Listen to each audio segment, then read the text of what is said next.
Have you ever lost a loved one due to a terminal illness? A grandparent? A friend?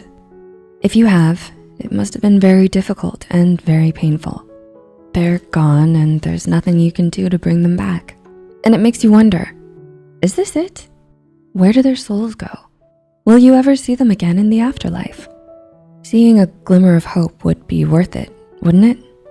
Is there a glimmer of hope that maybe this isn't the end of the story? That there is something out there that science has not been able to detect? Matter of fact, there have been various reports and testimonials throughout medical history that this has happened before. The phenomenon has even been given a name: terminal lucidity. Many people see it as an event of peace, transition, and even comfort, despite the fact that the official title sounds like it describes a final destination like nightmare. To simply describe, it's that short amount of time a terminally ill, previously suffering individual is suddenly lively and healthy, as if they're cured, only for them to pass on shortly thereafter, with shortly meaning minutes to hours.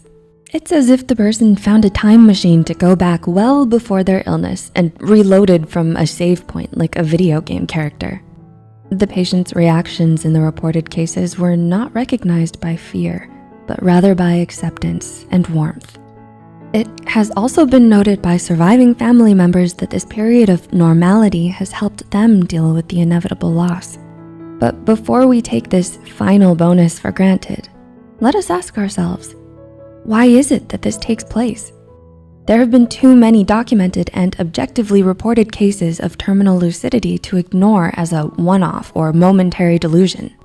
Given that it appears in entries even as far back as the 1400s, it's clear that this wasn't just a passing craze or a short-lived epidemic.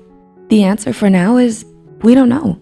One thing we do know about this phenomenon is that it most commonly occurs in people with neurological or psychiatric disorders, like schizophrenia or Alzheimer's disease, and the period of sudden health can appear to be a miracle. This has manifested itself in a variety of ways, from a previously unresponsive memory blank mother suddenly having cognizant, coherent conversations with her daughter, to a nearly nonverbal, non-self-sufficient, mentally disabled boy singing and reciting scripture one day. In both cases, the patient died after a few minutes, regardless of their level of lucidity. The physician Hippocrates, yes, the one who coined the Hippocratic Oath, wrote about this phenomenon of mental illness symptoms waning as death approached in ancient Greece. In the past, it was thought that the human soul was able to break free of the body's illnesses, resulting in a sudden resurgence of health. Some scientific theories, such as that the nervous system is stimulated by pain, or that a massive amount of neurotransmitters are released as a last-ditch effort before death, have been suggested to explain this phenomenon. In the absence of concrete evidence, these are merely educated guesses. The mystery surrounding the cause of this last gasp of life continues to fascinate, fueled by the fact that there is currently no concrete answer.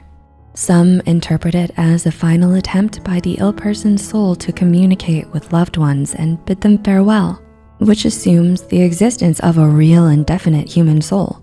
One could argue that this serves as irrefutable evidence that we are loved and that the end isn't really the end. What are your thoughts about terminal lucidity, and does life really exist after death? Comment below, and don't forget to like, share, and subscribe to watch more videos like this. Take care and see you soon.